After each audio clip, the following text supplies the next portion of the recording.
We're joined once again by Eric Boehlert, who's editor and founder of Press Run Media. You'll see their website out throughout this segment. Check it out.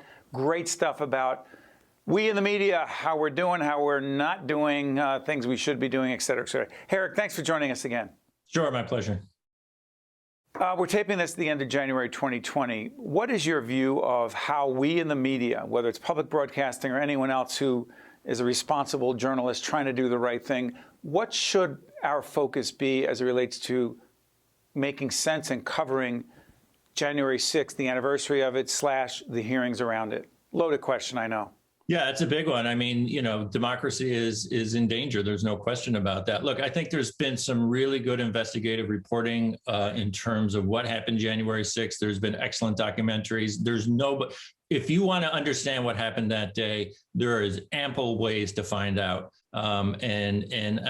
There's just been, I think, really good reporting on the groups that were involved, the organizing. And I think a lot of that is thanks to the January 6th Commission, which has interviewed hundreds of people. They say they're going to have public hearings, and I think we're going to find out a lot more in 2022 than we ever thought.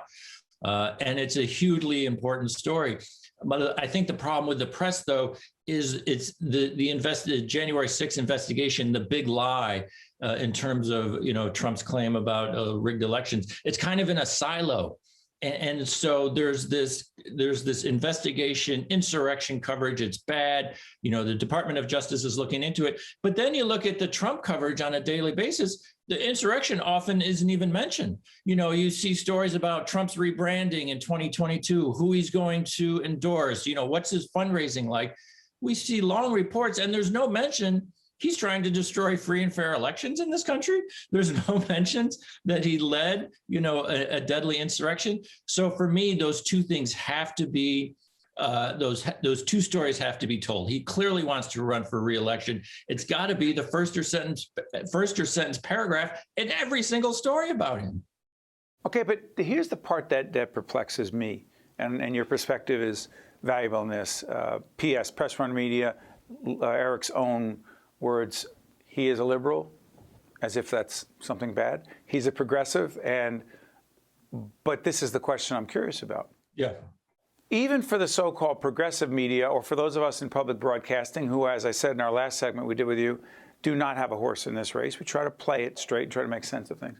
Regardless of where people are, do you think across the board in the media we miss and want Donald Trump in the game, even though he called us, quote, the enemy of the people? I really do. And it's really frustrating because, when he left office, I didn't think that was going to be the case in 2022. But the way I see it, I absolutely. Now, do I think the press wants Trump to be president again? No.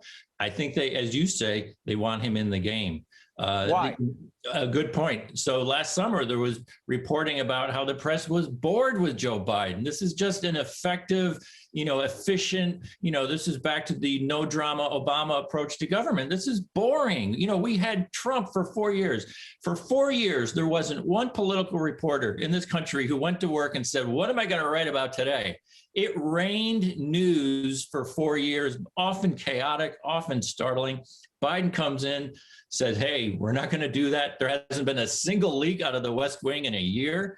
And so I think they looked at Trump and said, you know what? That was kind of fun. And my take is I think they're really trying to drag down Biden to keep the playing field level for at least to give Trump shot in 2024. So it'll be close. So it'll be fun. They see it as entertainment. Time out. Yeah. The graphic says democracy at a crossroads. Democracy in danger. We're in trouble. Where's the fun in the chaos and the insanity and the scary rhetoric that could cause action, January 6th, all of it? Where's the fun? What am I missing? I think people, particularly in the Beltway, they see this as entertainment, and they see, it, to a degree. I'm not saying 100%. CNN does very good stuff on the insurrection, New York Times, Washington Post. But there's also an element of, we miss his spotlight. We miss the limelight. Yes, he insulted us every chance he got. but we were in the game. We all got book deals. We are all on TV a lot. I'm telling you, careerism is a big part of Beltway media. And unfortunately, I think it drives too much of this. But Eric, before I let you go, that makes us in the media, and not across the board, and not everyone, Sure. I'm not going to paint with a broad brush, but too many of us in the media, it makes us part of the problem with why our democratic small d system of government that we all say is so important to us, that we are contributing to democracy being in danger and at a way past the crossroads. Go ahead. I think that's a problem, and I think the press needs to address it. Yes, they are talking about democracy and elections and the big lie, but there's still a part of that engine from the Beltway media that wants to see fireworks and wants to see the chaos, and that is very troubling. Eric Boehlert is the editor and founder of Press Run Media. Every couple days I get an e-blast because I subscribe, let me disclose, I do, from Eric, and it gets me thinking. It doesn't mean I agree with everything he says. Sometimes I don't even know whether I agree or not, but it gets me thinking, and how dare we in 2022 be thinking. Thank you, and you're guilty of making me think, which is a good thing. Eric, thank you so much. I appreciate it. I appreciate it. Thanks for your time. Thanks for your time. You got it. That's Eric. I'm Steve. We'll be right back. One-on-One with Steve Adubato has been a production of the Caucus Educational Corporation.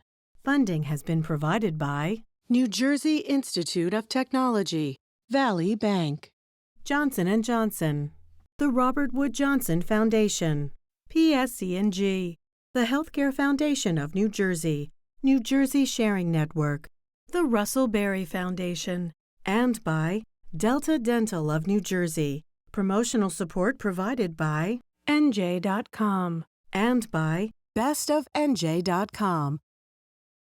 Hi, I'm Joe Roth. In New Jersey, there are nearly 4,000 residents in need of a life-saving organ transplant, and one person dies every 3 days waiting for this gift of life.